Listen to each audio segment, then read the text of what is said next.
अस्सलाम वालेकुम प्यारे बच्चों, कैसे हैं आप सब। उम्मीद करती हूँ आप सब ठीक होंगे। प्यारे बच्चों, टीचर आज आपके लिए बहुत प्यारे प्यारे फ्रेंड्स लेके आई हैं। सबसे पहले आपसे मिलने के लिए आ रही हैं डबरोटी डबरोटी डबरोटी। सब बोले मेरे साथ, डबरोटी डबरोटी डबरोटी। डबरोटी के बाद आपसे मिलने के लिए आ रहे हैं हमारे पास डायनासोर डायनासोर डायनासोर। डायनासोर अपने साथ बहुत प्यारे से आपके लिए लेके आए हैं ड्रम ड्रम ड्रम। उसके बाद आपसे मिलने के लिए आ रहे हैं ड्रम के साथ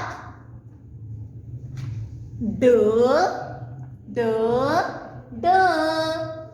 प्यारे बच्चों, ड ड drum, the dinosaur, the डबरोटी, the drum, the dinosaur, the डबरोटी। डबरोटी के बाद आपसे मिलने के लिए आ रहे हैं ड। ड को लिखने के लिए सबसे पहले आपको खाली द बनाना होगा। खाली द बना के उसके ऊपर आपको तोय बनानी होगी, तो बन जाएगा ड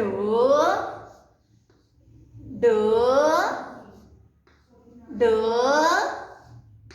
ड। ड को बनाने के लिए आपने सबसे पहले क्या करना है, खाली द बनाना है, उसके ऊपर तोय बनाई तो बन गया ड ड ड ड। प्यारे बच्चों, इसी तरह आपने अच्छा सा लिखना है और अच्छा सा याद करना है। चलिए मेरे साथ पढ़े, ड ड्रम ड डबरोटी ड डायनासोर ड ड्रम ड डबरोटी द डायनासोर। प्यारे बच्चों, आपने इसकी अच्छी अच्छी रीडिंग करनी है। रीडिंग करने के बाद आपने अच्छा सा लिखना है। ओके, अल्लाह हाफिज।